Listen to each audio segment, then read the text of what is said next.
சர்க்கரை நோய் ஜாதக குறிப்பு. இன்ற சமுதாயத்தில் ஆரோக்கியம் நிறைந்த வாழ்க்கையே மிகவும் முக்கியமான ஒன்றாகும்.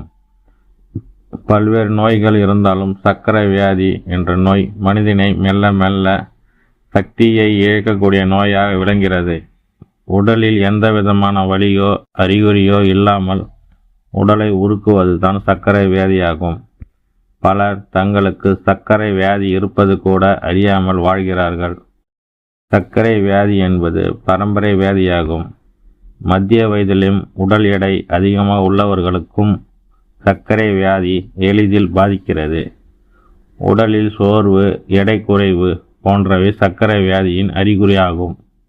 மனிதனை அணுவாக பாதிக்கும் இந்த நோய் யாருக்கு உண்டாகிறது என்று பார்க்கும்போது, ஒருவர் ஜாதகத்தில் 4-6 பாவங்கள் பாதிக்கப்படாமல் இருந்தால் ஜீரண சக்தி பலம் பெறுவதும் மட்டும் இல்லாமல் நோயில்லாத வாழ்வினை பெறலாம். நவகிரகங்களில் சுக்கிரன் சர்க்கரை வியாதிக்கு முக்கிய காரகன் ஆவார். ஒருவர் ஜாதகத்தில் சுக்கிரன் பலம் இழந்து பாவியுடன் சேர்க்கை பெற்று அக்கிரகத்தின் தசாபுத்தி காலத்தில் சர்க்கரை வியாதி உண்டாகிறது. ஜலராசி என வர்ணிக்கூடிய கடகம், விருச்சிகம், மீனம் போன்ற ராசிகளில் 2 அல்லது 3ஆம் பாவகிரகங்கள் அமையப்பெற்றால் சர்க்கரை வியாதி எளிதில் உண்டாகிறது. ஜென்ம லக்கணத்திற்கு 6ஆம் வீட்டில் 2க்கும் மேற்பட்ட பாவகிரகங்கள் அமையப்பெற்றால் சர்க்கரை வியாதி உண்டாகிறது.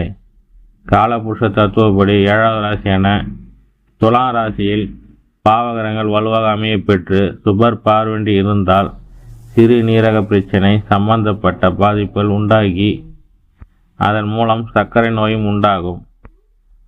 துலா ராசியில் 2க்கும் மேற்பட்ட கிரகங்கள் அமையப்பெற்றால் சர்க்கரை வியாதி உண்டாகிறது. நவகிரகங்களில் செவ்வாய், சூரியன் நெருப்பு கிரகங்கள் ஆகும். இக்கிரகங்கள் ஜலராசியில் அமையப்பெற்றாலும் சூரியன் செவ்வாயில் இருவரில் ஒருவர் வலுவாக சந்திரன் சுக்கிரனை பார்த்தாலும் சர்க்கரை வியாதி உண்டாகிறது. நவகிரகங்களில் சந்திரன், சுக்கிரன் ஜலகிரகமாகும். இருவரும் செவ்வாய், சூரியன் போன்ற பாவகிரகங்கள் பாதிக்கப்பட்டு பலம் இழந்து இருந்தாலும் சர்க்கரை வியாதி உண்டாகிறது.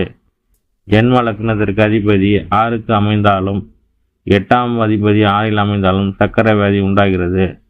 ஜலராசிகள் பாவிகள் அமையப்பெற்றாலும் ஜலகிரகமான சுக்கிரன், சந்திரன் பலம் இழந்தாலும் சர்க்கரை வியாதி ஒருவரை எளிதில் பாதிக்கிறது. சுக்கிரன் பரிகாரம் செய்வது நல்லது.